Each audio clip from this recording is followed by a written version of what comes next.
Find the power set of plus minus multiply and divide.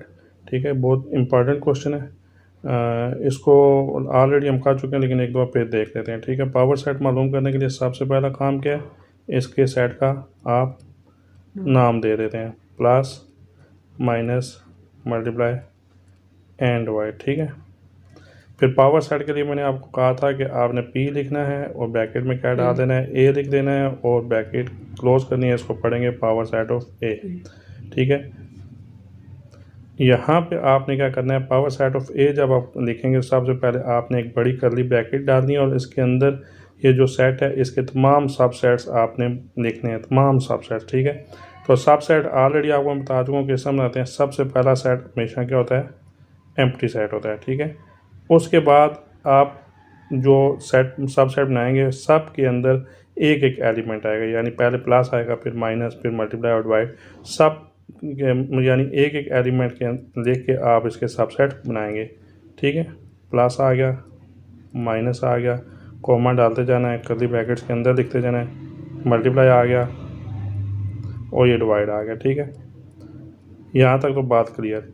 इसके बाद मैंने क्या कहा था कि आपने दो दो के जोड़े बनाने हैं। जब सिंगल सिंगल हो गया तो उसके बाद दो दो जोड़े। ठीक है, अब देखें किस तरह, पहले प्लस को आपने प्लस के साथ जितने पॉसिबल दो दो जोड़े बन सकते हैं वो बनाने हैं, फिर मल्टीप्लाई माइनस के साथ, फिर मल्टीप्लाई के साथ। हम देखते हैं पहले प्लस के साथ, पहले प्लस के साथ बनेगा प्लस एंड माइनस। ठीक है, तो इन दो को आप लिखें प्लस एंड माइनस। फिर उसके बाद आपने प्लस और मल्टीप्लाई, यानी आपने प्लस के साथ पहले पूरे करने हैं। ठीक है, पहले प्लस और माइनस हुआ, अब प्लस और क्या हो जाएगा साथ, इसके बाद प्लस और मल्टीप्लाई। ठीक है, इससे अगला क्या होगा जी, प्लस और मल्टीप्लाई हो जाएगा, प्लस और डिवाइड। मैं यहाँ नीचे देख रहा हूँ जी। ठीक है, आगे जगह थोड़ी कम है, प्लस और डिवाइड। अब प्लस के साथ आपने दो दो जोड़े बना लिए सब के तमाम एलिमेंट्स के। अब आगे बारी माइनस की, तो माइनस के साथ करेंगे तो माइनस एंड मल्टीप्लाई एक ये बन जाएगा। ठीक है, माइनस एंड मल्टीप्लाई का वाला सबसेट बन जाएगा। फिर माइनस के साथ इस डिवाइड को आप लिख लें। ठीक है, माइनस के साथ आपने डिवाइड को लिख लिया। अब माइनस के साथ भी आपके जो बनने थे दो दो के एलिमेंट्स के जोड़े वो बन चुके। अब उसके बाद अगला रह जाता है मल्टीप्लाई वाला। मल्टीप्लाई को किसके साथ लिखने, डिवाइड के साथ। ठीक है, यहाँ तक तो बात पहले भी जो मैंने बताई थी वो आसान सी थी। यहाँ से आगे बच्चों को कन्फ्यूजन होती है। दो दो जोड़े जब बन जाते हैं तो फिर उसके बाद बनाना शुरू करते हैं हम तीन तीन का। ठीक है, अब तीन का जोड़ा बनाने के लिए ना आपने याद रखना है किस तरह करेंगे। ये एक चीज़ आपने यहाँ पे याद रखनी है कि तीन का जोड़ा बनाना थोड़ा सा टेक्निकल है, तो कोई इतना मुश्किल भी नहीं है। सबसे पहले आपने क्या करना है कि इस डिवाइड को छोड़ना है, ये डिवाइड नहीं दिखना, और इससे पीछे वाले जितने तीन बनते हैं जो बनते हैं ना वो आपने लिख लेना है। यानी इस डिवाइड को आप बारी बारी, पहले हम इस डिवाइड को छोड़ेंगे, फिर इस मल्टीप्लाई को छोड़ेंगे, फिर इस माइनस को छोड़ेंगे, फिर इस प्लस को छोड़ेंगे। ठीक है, सबसे पहले डिवाइड को छोड़ते हैं तो क्या तीन बचते हैं जी, फिर प्लस माइनस एंड मल्टीप्लाई। ठीक हो गया जी।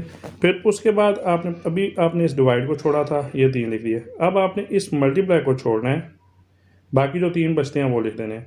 मल्टीप्लाई को छोड़ेंगे तो ये प्लस माइनस और डिवाइड बच जाएंगे। ठीक है, प्लस माइनस और माइनस और डिवाइड बच गए। ठीक है, कॉमा डाला। अब आपने मल्टीप्लाई को छोड़ के लिख लिया। उसके बाद अगला नंबर बचता है जी, इस माइनस को छोड़ना है, बाकी जो तीन बचते हैं वो लिख लेने हैं। यानी इस माइनस को छोड़ना है, कौन से तीन बचते हैं, प्लस मल्टीप्लाई और डिवाइड। ठीक है, अब आपने माइनस का भी मामला हल कर लिया। अब आखिर में बचता है प्लस, इसको छोड़ देना है, बाकी जो तीन बचते हैं वो आपने लिख लेने हैं। कौन कौन से बचे, माइनस, मल्टीप्लाई और डिवाइड। ठीक है, यहाँ तक बात ये भी क्लियर होगी। इसके बाद तीन तीन के जोड़े इसी तरह जो बनने थे वो बन चुके। यानी चार फैक्टर्स ऐसे बनेंगे, पांच फैक्टर्स ऐसे बनेंगे जिनमें चार, जिनमें तीन तीन के जो है ना वो एलिमेंट्स आ रहे हैं। एक दो तीन चार ये आ चुके हैं। ठीक है, अब इसके बाद आखिरी बात आता है जिसमें चार एलिमेंट्स होंगे। तीन तीन के पूरे हो चुके, चार एलिमेंट्स के लिए सिर्फ ये पूरे का पूरा सेटअप दोबारा लिख लेंगे, प्लस माइनस मल्टीप्लाई और डिवाइड वाला। ठीक है, कॉमे भी डाल देने इधर। ठीक है। इसमें वो जो कि ये पूरा लिखना मुश्किल है एक पेज के ऊपर, तो आप भी इसी तरह ऊपर नीचे करके लिख लीजिएगा।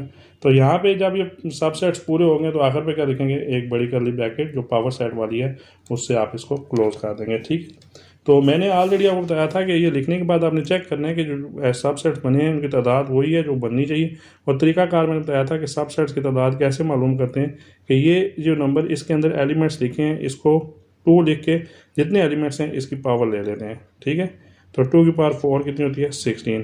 तो यानी ये 16 एलिमेंट्स, सॉरी 16 सबसेट्स होने चाहिए।